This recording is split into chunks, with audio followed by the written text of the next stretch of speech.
Good evening. Tonight we're going to talk about how to solve the problems that we defined that face our country.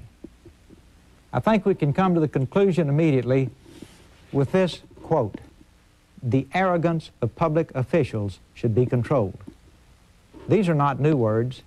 Cicero said these words over 2,000 years ago, but certainly they apply to our country today. Now let's look at the net effect on all of us. From 77 to 92, the poorest got poorer, the second poorest fifth, this is 20% of the population, still lost money.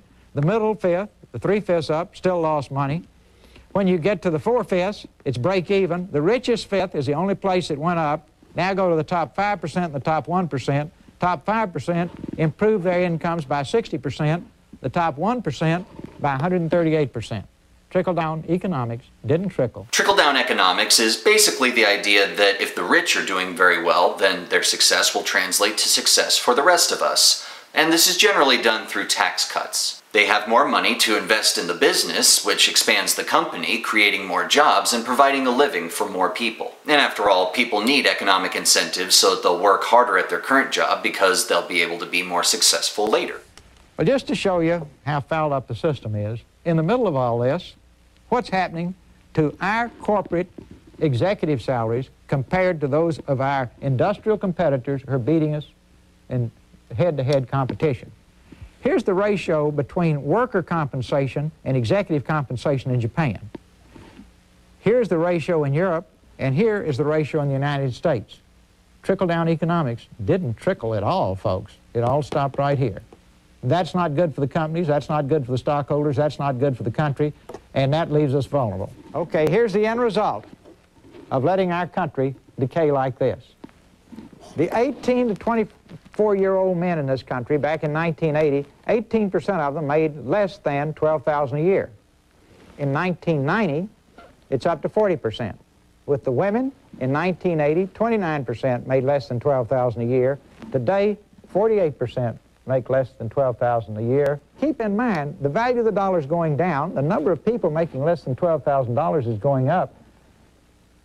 I don't want to bore you with this statement, but trickle down didn't trickle. It just didn't work. We have 19th century capitalism in this country. Our successful international competitors are practicing modern-day capitalism. We need to practice 21st century capitalism. We need an intelligent, supportive relationship between government and business. We need long-term thinking. We need to target the industries of the future and make sure they are here and the words "Made in the USA" are written across them. We need to have the most rapidly growing small business society in the world because we can create more jobs more quickly there. All of this can be done, but just look at that, and I think you'll conclude the way we're going is the wrong way. Passing the American dream to our children is vitally important to every single one of us. When I was a young man, it took less than 2 generations to double the standard of living in our country. Today, because of the way our country has been 12 generations to double the standard of living of our children. Can this be fixed? Of course it can. Will it be easy? No. The sooner we start, the sooner we'll finish. But believe me, it will be a whole lot easier than a lot of the things that people did for this great country who came before us. I'll take this challenge anytime to going west in a covered wagon.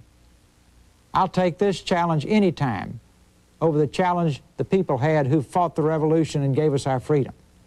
They had their lives on the line. This is just hard work. If we will do it, if we will team up, if we will make our diversity a strength instead of a weakness, if we will focus on a goal, and if we won't quit until the battle is won, we can pass on the American dream to our children because we can do anything in this great country. That is the American dream. We can be anything we want to be.